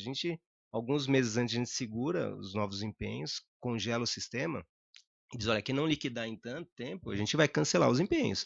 porque senão a gente tem um problema muito sério na apresentação das contas no Tribunal de Contas. A gente até tentou defender no Tribunal de Contas que eles levassem em consideração as despesas liquidadas, né, para fins do artigo 42, mas como o tribunal leva em consideração a despesa empenhada, tem que ser cancelado mesmo. Talvez o governo Marco tenha sido muito audacioso no cancelamento, e aparentemente foi. E o que fez o governo Serra quando entrou? Por orientação de nós, procuradores, dos gestores da própria secretaria. Aliás, a mesma orientação, isso que é legal de ser funcionário de carreira, que eu dei para o Haddad no começo da gestão. Passa a régua, né? Faz essa portaria, chama os fornecedores e vê exatamente qual despesa foi realizada, para a gente saber qual é o valor efetivamente da dívida deixada, essa dívida corrente deixada pelo governo anterior. Eu acho que é bastante saudável, né? Claro que a situação no começo do governo Haddad nem se comparava à situação no governo Serra, mas só para fixar que essa portaria intersecretarial não foi algo inventado ali naquele momento, ele foi uma repetição de uma ferramenta do Sayad, né, do João Sayad, que era o secretário de Finanças no começo do governo Marta.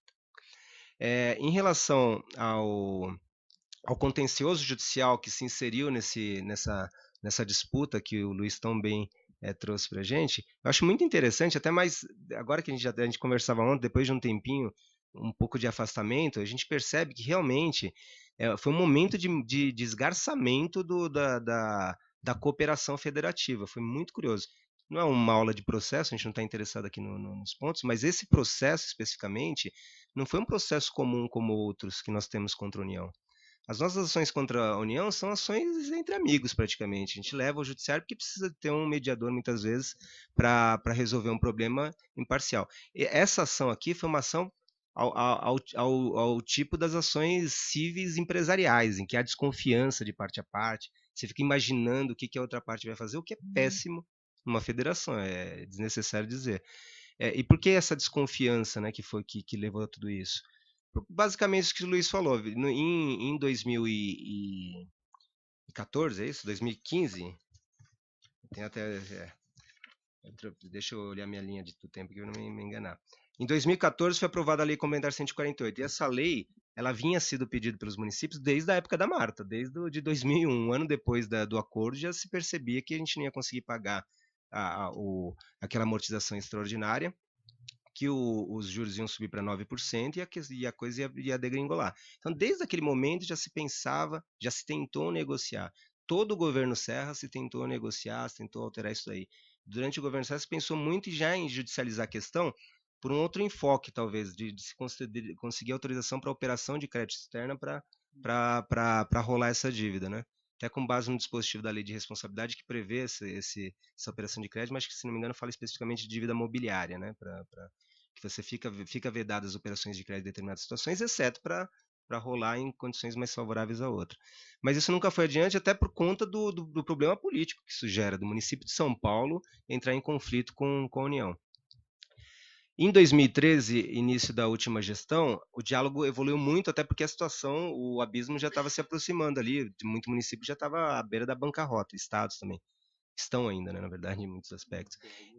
Já foram, na verdade. Então a coisa realmente chegou num ponto em que o próprio Congresso Nacional reconheceu essa situação de alteração da situação macroeconômica, porque a lei complementar fez exatamente isso. Você pegar lá as razões os considerandos do projeto de lei que deu origem à lei complementar, tudo isso que o Luiz falou está lá. Olha, lá atrás era um subsídio, havia um subsídio, uma ideia de subsídio do governo federal. Essa situação se inverteu e é preciso, o município está como uma situação daquele devedor dos créditos imobiliários de antigamente, né, que já pagou o dobro da dívida original e ainda deve 3 vezes mais.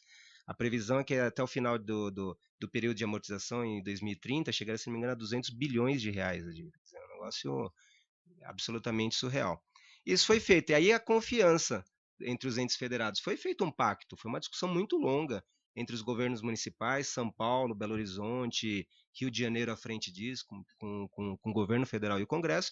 Foi aprovado e com essa confiança de que haveria a regulamentação em seguida e a assinatura do contrato. Essa era a intenção das partes, claramente. Lembrando que a lei complementar foi publicada em novembro de 2014, finalzinho do primeiro mandato da Dilma. No comecinho de 2015 mudou tudo. O Joaquim Levy assumiu o Ministério da Fazenda e a discussão mudou completamente de tom. e a gente percebeu que tinha alguma coisa errada. Depois a gente percebeu o que era, né? Que eles não queriam realmente que a gente gastasse essa diferença. Sabiam que tinha uma lei ali que foi escrita na forma de autorizará, né? Fica a União autorizada e tal a firmar os acordos. E essa palavra autorizada aí, essa potestatividade aparente, foi utilizada pelo Ministério da Fazenda para postergar ao máximo esse acordo. E aí começou essa falta de confiança entre os municípios e, bom, eu conheço, imagino que dos estados também, mas enfim, a gente acompanhou bem o caso dos municípios em relação ao governo federal. E aí não dá para afastar também a questão política, né? Já era difícil politicamente o município de São Paulo entrar com esse tipo de ação contra a União, ainda mais num governo do mesmo partido da presidente da República. Havia um constrangimento muito grande de nós vocalizarmos essa insatisfação aqui no município de São Paulo.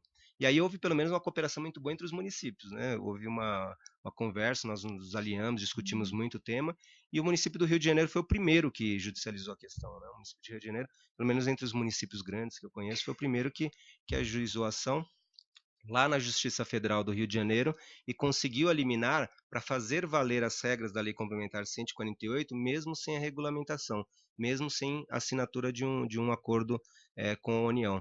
E no caso, inclusive, do Rio de Janeiro, eles quitavam, né, a dívida com a última parcela, eles não tinham saldo. No nosso caso, a gente reduziu, mas ainda tem as parcelas todas para quitar até o final da amortização. Então, o município do Rio de Janeiro entrou com essa ação, conseguiu eliminar. E aí, o município de São Paulo começou também a se movimentar nesse sentido. Essas questões processuais foram levantadas, o foro competente entra aqui em São Paulo. Nesse meio tempo, Cuiabá também entrou também no foro lá da subseção judiciária lá do local, né, de Cuiabá.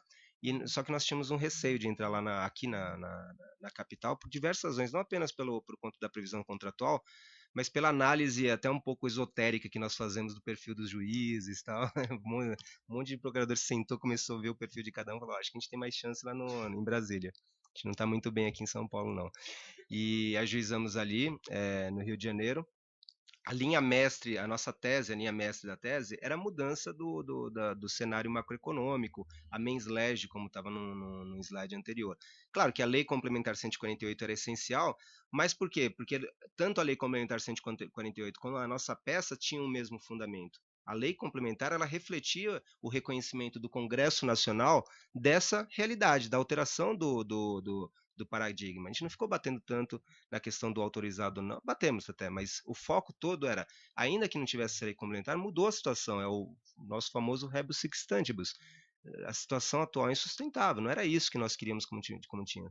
E olha, o Congresso Nacional reconheceu isso ao publicar a Lei 148. Falamos também da cláusula potestativa lá do Código Civil, dizendo que era uma cláusula nula, quando se colocava só a cargo da União a decisão de em que momento assinar aquele acordo. Entramos lá no Distrito Federal, conseguimos a antecipação de tutela com a juíza. Aí começou um atrito bem grande, né, nas relações entre o município e o governo federal, obviamente, que nós judicializamos, que persiste. Depois o Luiz vai voltar a tema, é difícil dizer, né, se se teve uma relação com isso, mas o fato é que muita coisa começou a surgir, dificultando a nossa vida aqui no município de São Paulo depois disso daqui. Conseguimos a antecipação de tutela e a União entrou com um agravo de instrumento e com uma suspensão de segurança. De novo, como não é uma aula de processo, não nos interessa tanto os aspectos processuais, mas essa peça da suspensão de segurança é muito interessante para análise dos aspectos federativos da questão. Porque a suspensão de segurança, vocês sabem, nela se alega o impacto econômico tal da medida, não é tanto o aspecto jurídico. E aí a União apresentou as suas cartas ali naquela suspensão de segurança e apresenta esses elementos aí que o Luiz falou, não o real, mas aqueles anteriores que eles falavam. Falou, olha, isso vai acabar com a confiança do mercado no Brasil, acho que é até interessante, tem uns trechos interessantes. Falou, vai ter um impacto de 3,16 bilhões ao longo do exercício de 2015. E por que isso? Porque nós pedimos e conseguimos que nós não fizéssemos o pagamento na forma da lei complementar, nós depositássemos em juízo aquele valor, que a gente sabia que isso era uma forma de pressionar o governo federal. Falou, não vou entregar direto no caixa. Apesar de que, não sei se vocês sabem, mas tem uma lei federal que permite que essa disponibilidade dos depósitos judiciais sejam disponibilizados para o Tesouro. Não, no governo federal é 100%. É 100%. Os 70% que aumentou agora é para os municípios e estados. Então a União tem acesso direto, mas não como, aí você me corrige se eu estiver errado, mas não como uma receita naquele sentido clássico, né, de definitivo. Então tem algum impacto contábil ali que a gente sabe disso. Mas enfim, financeiramente está lá no caixa do governo federal. Mas a gente sabia que a gente estava dando uma alfinetada e também colocando um bode na sala ali no momento da negociação. Aqui, então, quando eles entram com a suspensão de segurança, eles falam, olha, a gente não está recebendo nada, tem impacto de 3,16 bilhões, fala do que o pagamento do município de São Paulo corresponde a aproximadamente 76,5% dos recebimentos dos programas de refinanciamentos municipais, quer dizer, 3/4 de todo o recurso recebido nos financiamentos municipais eram os pagamentos do município de São Paulo, segundo a União. E aí fala desse aspecto macro que eu até acredito que tenha mesmo, né? Enfim, de qualquer indício que possibilite ao mercado fazer uma leitura negativa da conjuntura nacional, causa um ambiente de agitação no mercado que pode resultar em um rebaixamento do país na classificação de risco, redução do nível de investimento e subsequente na queda no nível de crescimento econômico. Depois de um tempo, vendo o que aconteceu em 2015, até dou uma certa razão para o Joaquim Levy. Eu entendo porque ele está tão preocupado ali, né, naquele momento. Mas é claro que, enfim, nosso ponto de vista, isso não era motivo de se manter uma situação insustentável como aquele do contrato. Fala do caos, das finanças públicas e tal. E aqui é interessante também que a decisão da presidência do tribunal foi atípica, pelo menos pela minha experiência. Eu achei que foi correta, bem adequada. Tudo bem que ele tirou um pouco o corpo fora, mas eu acho que foi adequada. Eu vou até ler esse trecho. A grande repercussão política que envolve a lide e as notícias veiculadas na imprensa que indicam que a demanda pode e deve encontrar solução política entre as partes envolvidas e que melhor atenda aos interesses públicos, tenho que a interferência do Poder Judiciário neste momento deve ser mínima. E o que ele fez? Ele deu parcialmente a segurança apenas para que, em vez de a gente depositar o valor em controvérsia, a gente pagasse para a União. Algo com o que a gente já tinha concordado em primeira instância. A gente peticionou antes do julgamento, na época eu era secretário, o procurador-geral foi lá despachar e disse, olha, a gente está discutindo e tal, com isso eu concordo. A gente paga diretamente para a União, não vamos depositar em juízo e tal. Peticionamos nesse sentido e, na verdade, a presidência deu esse provimento no sentido do que tinha sido proposto pelo município de São Paulo. Nesse momento aqui já havia o projeto de lei que deu origem à Lei Complementar 151, e a gente relata, a gente discutia muito isso na época, inclusive lá na presidência do TRF, dizendo, olha, tanto o Congresso entende dessa forma, quando já está discutindo e vai aprovar uma nova lei complementar para deixar claro que essa autorização para a União é um dever para a União. Era autorizado porque não era para o dia seguinte, ela tinha um prazo razoável. Mas haverá uma imposição. E era curioso que no projeto de lei, inclusive, havia uma imposição para que em 30 dias a União assinasse os acordos, ou então nós ficaremos liberados a pagar daquela forma. 30 dias, quer dizer, se aquela lei complementar tivesse sido aprovada daquela forma em meados de 2015, nós já pagaríamos imediatamente da nova forma ainda em 2015. Aí começou essa discussão também política com a União, porque eles tinham muito medo disso acontecer naquele primeiro exercício que era crucial, né? Era o primeiro, toda a situação política que todos nós vivemos e conhecemos aqui, que nos levou a um acordo político, no bom aspecto da palavra, né? Com a União, no sentido de colaboração realmente, de cooperação, e claro, com interesse próprio, porque a gente sabia que a gente tinha uma antecipação de tutela, que a qualquer momento podia cair, tinha um agravo de instrumento ainda correndo, né? Então houve uma análise em relação a isso, houve também uma análise política no sentido de que era razoável nós darmos esse voto de confiança mútuo, na verdade, na União e município, e também uma análise econômica de vocês, né? Você também estava lá você estava no Tesouro já, né, nessa época. Estava no Tesouro, no sentido de que a gente poderia abrir mão da diferença, do financeiro da diferença por algum período. Ou seja, a gente concordou no seguinte acordo. A gente tinha uma liminar, uma antecipação de tutela confirmada na suspensão de segurança para pagar o incontroverso, o valor conforme os cálculos menores ali da lei complementar. Mas a gente concordava em depositar a diferença em juízo até o início do ano seguinte, até o início de 2016. Ou seja, era dado um prazo não de 30 dias, mas até o final de janeiro de 2016 para a União regulamentar e firmar os acordos. Se a União não regulamentasse ou firmasse os acordos, o município ficava livre para depositar, pagar simplesmente os valores e levantar aqueles depósitos feitos no período. Sim, e esse depósito que a gente se comprometeu a fazer não era só dali em diante, né? o acordo era de agosto, a gente se comprometeu a depositar a diferença, inclusive do passado, que a gente tinha parado de depositar desde da antecipação de tutela. Então, era um valor bastante substancial, que chegou a 1 bilhão e 600 milhões de reais depositados lá na Caixa Econômica Federal e disponibilizado financeiramente para a União, que ajudou, imagino, nos desídios ali do Ministério da Fazenda. Mas não terminou aí, né? Você vê como que a coisa era enroscada. Os termos desse acordo foram muito debatidos. E a gente tinha muito medo de um dispositivo que falava do levantamento, porque é péssimo isso, né? Por conta de desconfiança mesmo. Falar, eles vão querer dar um tombo de novo na gente. Qual que era esse dispositivo? Dizia que o município poderia levantar a diferença caso não fosse firmado o acordo até o final de janeiro, exceto se o acordo não fosse firmado por culpa do próprio município. E a gente morria de medo deles inventarem alguma história para dizer, olha, eu quis até assinar acordo, só que o município não atendeu e tal. E o que eles me fazem? Me publicam um decreto no dia 29 de dezembro, dizendo, olha, para valer as regras aqui no ano que vem, tem que ser assinado até o final do ano o acordo, com um monte de cláusula aqui. Tem que ter autorização legislativa, desistência expressa e revogável de ações judiciais, quer dizer, a gente estava ganhando ações querendo que a gente desistisse de tudo, para depois eles analisarem os documentos, né? Cumprimento dos limites e demais condições. A autorização legislativa nós defendíamos que tínhamos já, né? Mas tinha essa questão da desistência e tal. Fora os outros municípios que ficaram loucos com isso. Mesmo assim, acho que você colocou no slide, né? Luiz Felipe, realmente, a equipe muito boa, é um elogio que eu faço mesmo. Eles conseguiram levantar todos os elementos, fazer todos os cálculos e apresentar para a União no dia seguinte, não foi isso? No dia seguinte apresentaram todos os documentos para a União para afirmar, tá aqui então, tá aqui. Eu acho que eles não acreditaram muito, né? O mais legal foi a resposta. Não, mas os cálculos não estão prontos e tal, o pessoal do Banco do Brasil tá aí, a gente vai dar uma alfinetada, porque isso aí foi triste também, né? Demoraram para fazer as contas e tal, e quando mandaram as contas estavam erradas, né?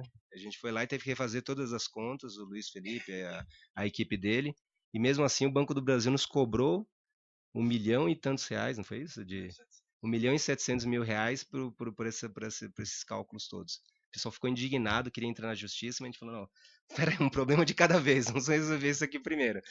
Enfim, no final das contas, a partir daí a coisa começou a fluir, até porque muitos municípios começaram a ter liminares, antecipações de tutela.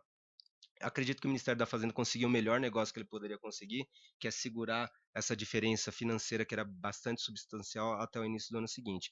Aí no início do ano seguinte, houve efetivamente o final daquele prazo acordado, houve o acordo com o município, nós firmamos, até anotei a data aqui, no final, meados de fevereiro nós firmamos o acordo, e pronto, estávamos dos juros. Essa questão, havia um interesse da União também em firmar um acordo com a gente, porque o município de São Paulo não entrou nesse debate, acho que eles comentaram na aula anterior, eu peguei um pedacinho, se os juros da lei complementar eram compostos ou simples. Se fossem simples, a gente acabava com a nossa dívida, o município acabava com a dívida. E a redação ficou um pouco dúbia. Nós fomos ali pelos juros compostos, que eu acho que tranquilizou a União também e levou ela a firmar esse acordo com a gente aqui. Vários municípios.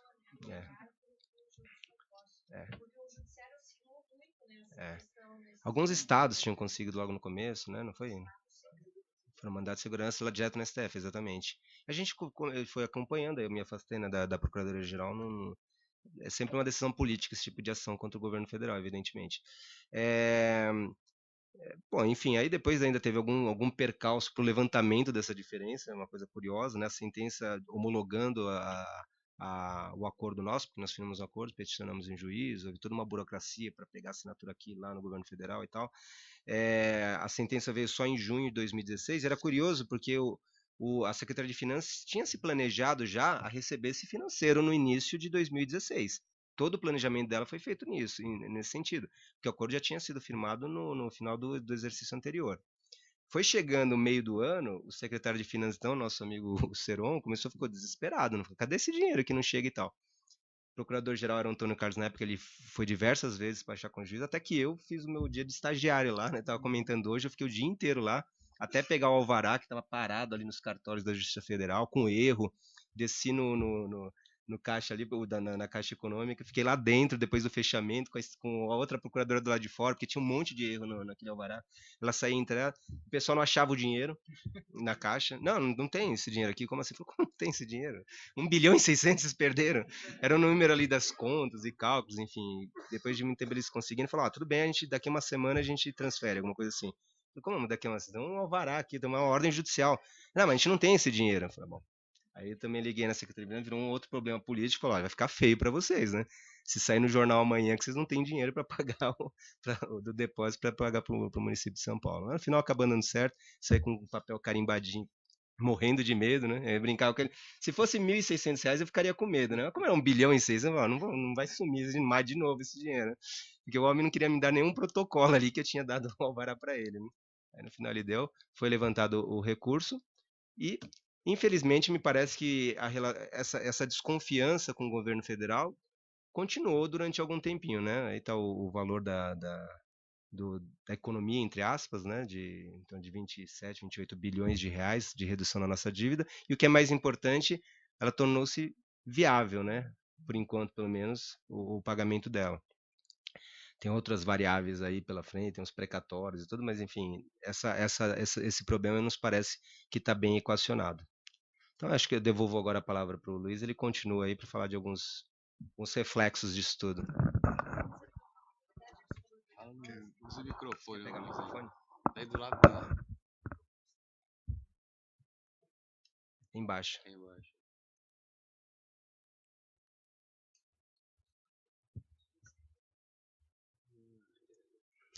Quer pegar esse daqui?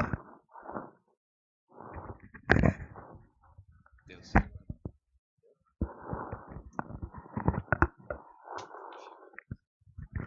A minha pergunta é se os precatórios também entraram nessa negociação, já que foi falado, porque os precatórios aqui têm um valor considerável, né? E se não entraram, se serão fruto de outra negociação ou se vai continuar como está e como está o pagamento, que ano vocês estão pagando? Não entrou no acordo. Houve dois grandes movimentos de acordo com o governo federal, esse da dívida e o dos precatórios com a OAB e tal, que culminou na aprovação de mais uma PEC no final do ano passado. O posicionamento do município de São Paulo junto com o do Estado de São Paulo, nós trabalhamos junto nessa redação, era de um sentido até bem conservador. Muita gente queria ampliar novamente, parcelar novamente, não, a gente vai cumprir o que o STF decidiu. O STF falou para pagar em 5 anos ali. Então, o que a gente fez na PEC foi prever fontes de financiamento para o pagamento em 5 anos. Levantamento dos depósitos judiciais não relacionados com o ente político, né? De novo, grande discussão com o Banco do Brasil, com a Caixa Econômica Federal, com os tribunais de justiça, né? Que ficam com ganho disso daí. Possibilidade de financiamento, mesmo se extrapolados os valores, está lá previsto também nessa PEC. Previsão de compensação, que não precisava estar na Constituição, né? Bastava a lei local, mas foi colocada lá a compensação tributária, ou seja, ferramentas de financiamento. Também umas regras para a gente não ter susto com precatórios muito grandes, né? Se um precatório representar mais do que um percentual X da MOC, né? dos valores totais de precatório, a gente pode parcelar esse precatório gigante. Mas já estamos de novo discutindo, né? Até hoje a gente não conseguiu levantar os depósitos judiciais, né? Quer dizer, a gente sabia que ia ter muita resistência em relação a isso.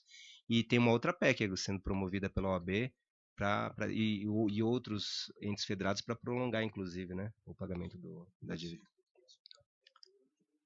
Que não tem parte, que já levanta, já. Teve até um aumentozinho ali da diferença e tal. Esse é o trecho final do acordo que foi assinado. E tem só uma anedota sobre esse tema aqui. Da parte do município, só precisava assinar o secretário de Finanças, né? Porque a competência estava delegada para o secretário de Finanças para assinar qualquer contrato de dívida, inclusive inovação. Só fazendo um registro aqui do Ricardo, falei que ia colocar, né? O trecho aqui, o Ricardo, que está ali, essas duas assinaturas aqui pelo Banco do Brasil, representando a União nesse contrato histórico também. E o que aconteceu? O prefeito não precisava assinar, só que era um contrato histórico. Eu falei, eu quero assinar esse contrato. E aí ele botou o nome dele aqui do lado, ó, de anuente. E assinou, porque ele queria assinar. E tirou foto assinando o contrato. Não, Haddad. Fernando Haddad. Não acordo. Mas o que aconteceu para o município desde então, né? Obviamente, como era previsto, a situação fiscal do município se alterou absurdamente depois dessa renegociação. Então, o município estava aqui bastante acima do limite previsto pela LRF, já a partir de 2017 ele não ia poder mais receber transferências voluntárias e realizar operações de crédito, mais nada que tivesse vedado pela Lei de Responsabilidade Fiscal, e após a renegociação, além de ter aquele desconto de quase 30 bilhões de reais no saldo da sua dívida, ele também passou a se enquadrar nos limites de endividamento, um pouco abaixo de 90% da RCL comprometido com endividamento, e passou também a ter uma redução no fluxo de pagamentos de serviço da dívida, e, o que é melhor de tudo, dentro desse fluxo, uma parte expressiva começou a ser a amortização. Então, a previsão é que, dentro do prazo de 2030, o município tenha quitado integralmente essa dívida, e, obviamente, como ele está abaixo do limite e ele vem amortizando ano a ano, isso abre espaço para novas operações de crédito por parte do município. Inclusive, essa é a intenção do município. Tá? Vou passar esse gráfico aqui, mas ele basicamente conta a mesma história, que é como a dívida do município caiu e como vários indicadores melhoraram desde então. Esse outro gráfico aqui mostra, por exemplo, o custo médio da dívida e o prazo médio da dívida, que se a gente fosse olhar mais para trás, ele só ia se elevando, e desde a renegociação, tanto o prazo médio quanto o custo médio vem caindo. Esse slide aqui é a mesma coisa, só uma tabela que mostra exatamente os mesmos dados. E uma outra coisa importante que ele mostra é como é que se dá, qual que é a composição hoje da dívida do município. Para vocês terem uma ideia de que essa dívida renegociada com a União representava a maior parte da dívida do município. Então, só essa dívida aqui era 91%, quase 92% da dívida total do município. Então, quando eu faço uma renegociação dessa dívida, eu mudo completamente a situação de endividamento do município. Tá? Aí vem o round 2, né, que a gente falou, que por que de repente a gente sente que essa relação ainda está um pouco estranha. Né? No final de 2016, a gente recebeu uma notificação da Caixa Econômica Federal avisando do vencimento das nossas dívidas com o FGTS. Tá? Só para vocês entenderem lá de trás a origem dessa dívida e entender por que na nossa interpretação esse daqui era uma tentativa de retaliação, com todo respeito, por parte da União. Bom, essas dívidas com o FGTS têm origem lá nas décadas de 70, 80, com a política habitacional no país, que estava centrada basicamente na seguinte ideia, tá? As COABs, as instituições de habitação estaduais, municipais, captavam recursos do FGTS e aplicavam na construção de unidades habitacionais. Uma vez aplicada nessa construção, vendiam-se as unidades habitacionais e o fluxo de recebíveis dessas unidades habitacionais servia para quitar a dívida aberta com o FGTS. Tá? Acontece o seguinte, o fluxo de recebíveis era muito afetado pela política do governo federal de subsidiar esse setor. Então havia regras como, por exemplo, a limitação das cláusulas de reajuste desses contratos. O saldo dos contratos seguia uma determinada cláusula de reajuste, mas as parcelas seguiam outra cláusula de reajuste, limitada para que não onerasse demais o poder de pagamento do mutuário. Né? Por outro lado, a dívida com o FGTS ia lá recebendo a sua atualização normal. Né? Como havia um descasamento claro entre o saldo devedor da dívida dos mutuários, adquirentes das unidades habitacionais, e o poder de quitação dessa dívida por causa da parcela não ser reajustada na mesma velocidade, havia uma espécie de garantia por parte de um fundo federal, que era o Fundo de Compensação de Variações Salariais, o famoso FCVS. Tá? E todo o contrato de dívida para compra da casa própria nesse período previa uma cobertura pelo FCVS que dizia: se ao final desse contrato o saldo devedor for maior do que zero, quer dizer, se houver saldo devedor, se ao final do prazo de vencimento o mutuário não tiver conseguido pagar toda a sua dívida, então o FCVS, que é um fundo federal, cobre a dívida e paga as COABs. Tá? acontece que não foi dado um prazo para que o FCVS pagasse as Coabs. E ao longo do tempo, a dívida que o FCVS foi acumulando junto a essas instituições foi crescendo tanto que o governo federal, no início da década de 90, achou melhor liquidar o FCVS e assumir todas as dívidas do FCVS junto a essas entidades, no nosso caso, junto à Coab. Mas a dívida original ali, que tinha sido pega para construir as unidades habitacionais com o FGTS, continuava lá, bonitinha, e as Coabs pagando essa dívida mesmo sem receber do outro lado o dinheiro por parte do mutuário. Né? Que aconteceu? Em um determinado momento, quando a União assumiu essa dívida com do FCVS, tá? Houve também uma consolidação das dívidas das entidades da administração indireta, principalmente dessas Coabs, com o FGTS, tá? Que foram também assumidas pela União. E no contexto dessa renegociação, estabeleceu-se a seguinte regra de pagamento. Olha, como as dívidas com o FGTS estão, no final do dia, lastreadas pelos recebíveis do FCVS, a gente vai prorrogar por mais 20 anos e por mais depois o tempo que for necessário o vencimento dessas dívidas com o FCVS para que o pagamento seja feito conforme o FCVS, e no caso eu, União, que assumi essas dívidas, vá quitando as dívidas originais. Então a gente vai fazer um encontro de contas. E essa era a regra que vinha sendo aplicada. O município, no final de 2016, tinha a seguinte situação. Ele tinha uma dívida com o FGTS de 1,2 bilhão, tá? Porque o município em 2010 assumiu tanto a parte passiva quanto a parte ativa que a Coab tinha com o governo federal, então ele passou a ser o devedor e o credor. Ele devia para o FGTS 1,2 bilhão de reais, e ele tinha a receber do FCVS 2 bilhões de reais. Qual que era a diferença?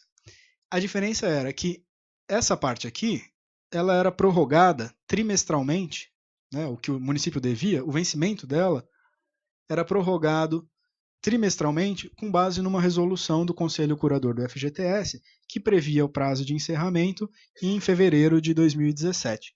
E essa parte aqui, não tem em nenhum lugar qual que é o prazo em que a União vai pagar essa dívida. Tá? Então, qual que era o nosso entendimento? Bom, o prazo até fevereiro de 2017 é meramente protocolar, porque precisava colocar um prazo, como já aconteceu em todas as outras vezes, quando chegar próximo desse prazo final, vai haver uma reunião do Conselho Curador do FGTS e vai se prorrogar esse prazo, porque, obviamente, precisa haver um encontro de contas entre o FCVS e o FGTS. Não é justo que a União pague quando quiser, e que o município seja obrigado a pagar imediatamente, até porque só existe essa dívida e esse descasamento só existiu porque o município estava sujeito à política de concessão de descontos das parcelas da política habitacional fixados pelo governo federal, ok? Então esse era o cenário. O que aconteceu no final de 2016, retomando então o começo da conversa, foi: recebemos uma mensagem da Caixa Econômica Federal dizendo: olha, vai vencer em fevereiro a sua dívida e vocês vão precisar pagar imediatamente 1 bilhão e 200 milhões de reais. Foi uma notícia ótima, vocês podem imaginar, para dar para a gestão que estava assumindo a prefeitura. Né? Então falou: é o seguinte, deixa eu contar uma coisa que vocês não sabem, tá? A situação da prefeitura está ótima, o caixa está bom, todos os compromissos que a gente tem, mas em fevereiro vai vencer uma dívida de 1 bilhão e 300 que ninguém previu pagar. Obviamente que nesse momento todo mundo se mobilizou para tentar resolver essa situação. Antes mesmo da nova gestão assumir, eu já estava em Brasília junto com o secretário de Fazenda que tinha sido apontado pelo Dória para assumir, para tentar resolver essa questão. Fomos juntos lá, conseguimos uma audiência com a secretária do Tesouro Nacional, e o que nós ouvimos, com muito respeito, acho que faz um ótimo trabalho, mas nesse ponto aqui houve uma provocação explícita, foi: São Paulo não pode pedir mais nada para o governo federal, porque depois do que vocês ganharam na renegociação da dívida, vocês não devem vir aqui nunca mais pelos próximos 20 anos. É a cooperação federativa. Esse é o federalismo cooperativo. Né? A conversa foi exatamente nesses termos, não estou exagerando. Tá? Não teve nem cafezinho, né, Luiz? Não teve nem cafezinho, não, cafezinho teve. Pois é, nós nem alegamos juros compostos, ficamos felizes com a maneira que tinha sido proposta. Mas, enfim, obviamente isso daqui era uma excrescência, não deveria ser tocado para frente, e, portanto, nós combatemos isso. Qual foi a primeira medida? Ao mesmo tempo que isso daqui estava correndo o PLP para refinanciar as dívidas dos estados, aquela que previa uma série de contrapartidas e etc., que estava sendo discutida no final do ano passado e que no final acabou sendo aprovada. E havia uma previsão de que houvesse o refinanciamento das dívidas com o FGTS dos municípios e dos estados nessa lei. Então a gente falou, não, tudo bem, vamos apoiar a aprovação dessa lei, porque vai haver essa previsão, e aí a gente faz a mesma coisa que a gente fez com a renegociação da dívida lá de 2000. A gente renegocia essa dívida e fica tudo bem. E no dia anterior à nossa ida a Brasília, a gente descobriu que havia sido aprovada a lei no Senado, ótimo, mas que havia sido retirado o artigo que previa os municípios de poderem refinanciar essa dívida. E quando nós estivemos lá de novo com a secretária do Tesouro para falar, então, sabe o que é? Lembra que vocês falaram que ia constar os municípios também da lei e tal, não sei o que ia resolver o problema? Os municípios não constaram. Ah, não? Era para ter constado. Acho que a gente esqueceu, então, de pôr. De novo, foi essa a resposta. Acho que a gente esqueceu, foi um erro. Não deveria ter constado, mas agora a gente não vai atrasar o prosseguimento do projeto, porque ele já voltou para a Câmara, né? Foi sem querer, querendo, os municípios ficaram de fora. E a gente se aproximando da data de vencimento, agora já tinha entrado janeiro, o prazo de vencimento era 28 de fevereiro, nós decidimos propor a ação. Qual que era a estratégia? Não podia ser muito próxima da data de vencimento, porque tinha que dar tempo do juiz analisar e proferir uma decisão, mas também não podia ser muito antes, senão eu perdia o argumento da urgência, né? Mas você tem tempo para se planejar? Tem 2 meses, como se alguém se planejasse para pagar 1,3 bilhão no mês seguinte, né? Não é uma coisa que você planeja anos antes, não é uma coisa que você planeja no mês seguinte. Mas em todo caso, a gente, com uma cautela, definindo a estratégia, porque tinha que demonstrar que esgotou toda a possibilidade de negociação administrativa também, mas chegou um ponto em que ficou muito claro que não havia essa possibilidade, a gente já tinha juntado material suficiente para demonstrar isso para o juiz, e a gente propôs uma nova ação judicial. Tá? Para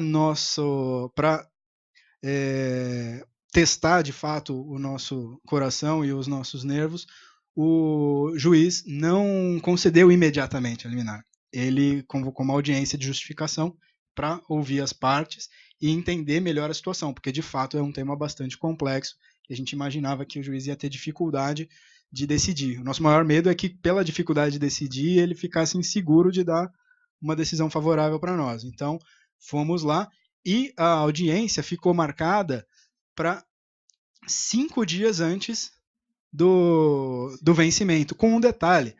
Se vocês olharem o calendário, vocês vão ver que, se eu não me engano, dia 24 já era carnaval.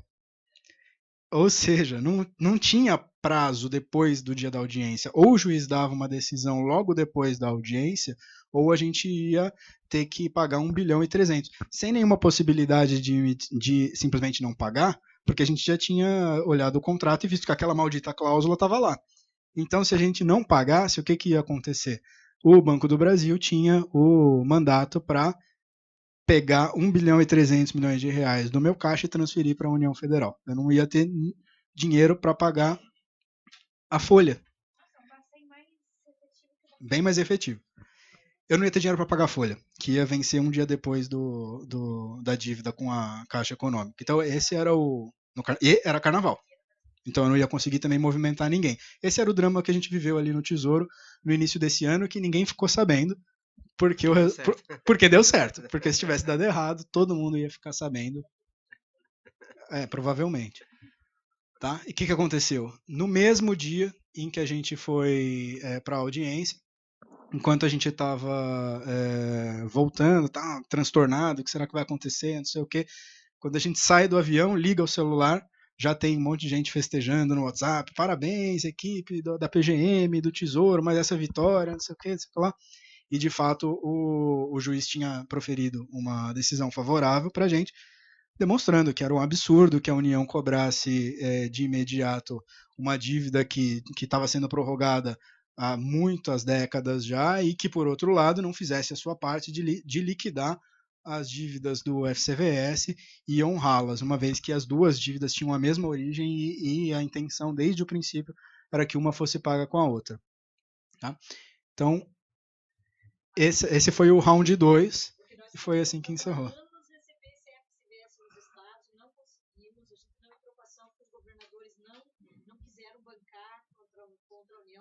Por essa perseguição que vocês estão sofrendo, que estava passando pronta também para entrar. Todos os estados reunidos não era para o estado nenhum governador da cidade. Parabéns. Muito corajoso. A gente precisou, né? Nesse caso aqui, não tinha muita opção. Não teve muita opção. Era município, só uma troca de gestão. Mas outras batalhas ainda se avizinham, com certeza. Inclusive envolvendo a questão dos precatórios, que é uma novidade, e vocês provavelmente vão ouvir logo falar, porque tem mais um ponto de conflito aqui com a União, não sei quem já está sabendo, quem trabalha aqui em ente público, que a Procuradoria-Geral da Fazenda Nacional deu um parecer alterando o entendimento do governo federal a respeito da interpretação da Resolução 43 do Senado Federal, né?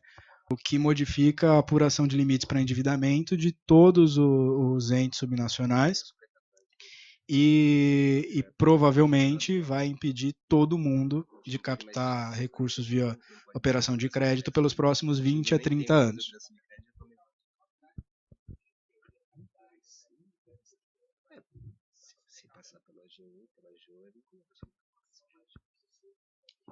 Qual prefeitura de São Paulo?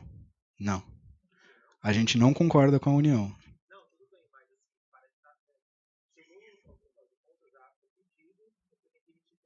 Uhum.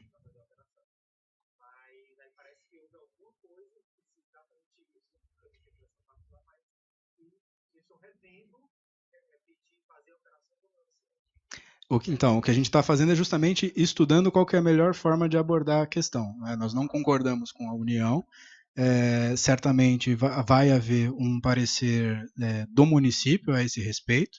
A gente entende que uma questão como essa não pode modificar um entendimento consolidado por via de um parecer da PGFN, que isso afeta o equilíbrio federativo. Você impedir estados e municípios de captarem recursos pelos próximos 20, 30 anos, para nós é 30 anos, o governo do estado a gente já conversou também, é por mais décadas, por meio de uma alteração de entendimento dessa forma, e certamente isso vai virar uma briga, né? Obviamente o município, ainda que opte por não fazer operações de crédito, não pode, aqui eu estou falando já da minha opinião, tá? Não da posição oficial da gestão, mas a minha opinião é que o município não pode se acovardar diante de uma posição unilateral dessa forma que afeta completamente o equilíbrio entre as entidades da federação. Até porque o que a gente observa hoje é a repetição do mesmo tema, a União precisando fazer um superávit primário, não sendo capaz de entregar, e ao invés de fazer a lição de casa, querendo impor a política fiscal de estados e municípios. Se o município ou o estado tem condição de elevar o seu endividamento e tem projetos que ele precisa financiar, ele pode fazer isso. Não cabe à União definir qual que vai ser a política fiscal de estados e municípios. Obviamente que a gente tem que ter cautela para que descontroles que ocorreram no passado não voltem a se repetir. Mas primeiro a União coloca um teto para a dívida dela e depois ela vem querer colocar teto para as operações dos outros entes, na minha opinião.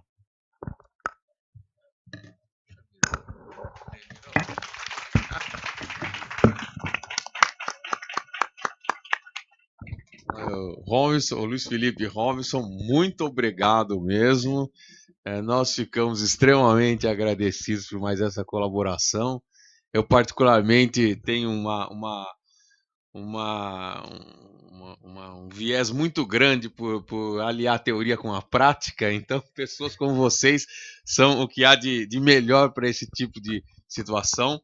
E isso fez com que os alunos aqui se deparassem com a importância do problema, com a necessidade que eles já sabem de produzir doutrina aqui, né? Já estão todos cientes, né? Que especialmente nesse caso aqui do direito financeiro que eles escrevem tem valor. Aí, em outras áreas do direito não tem tanto essa preocupação, porque tem um monte de gente que escreve, mas aqui eles escrevem, vai ser o que eles escreverem e está dito. Então eles já sabem disso, muito obrigado por isso. Até se puderem depois, todos esses números dessas ações aí, nós gostaríamos de ter essa informação para poder analisar aqui. Se puder nos passar, até agradeço e eu repasso para os alunos. E eu, infelizmente, hoje aqui não vou abrir hoje para perguntas aqui pelo simples adiantado da hora, que eu não gosto muito de fugir, eu sei que as pessoas têm outros compromissos. Então só resta aqui a minha ratificação do enorme agradecimento. Eu sei que essa disciplina vai ter que voltar outras vezes, porque o assunto ainda está pouco explorado, e contaremos sempre com vocês aqui, viu? Muito obrigado aí, o Robson e o Luiz Felipe. Obrigado mesmo. Só agradeço vocês e peço desculpas aí pelo fato de não abrir para perguntas pelo adiantado da hora.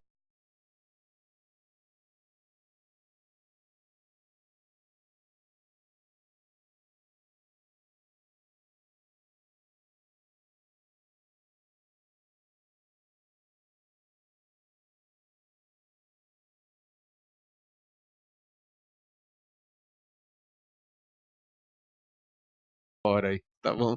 Obrigado.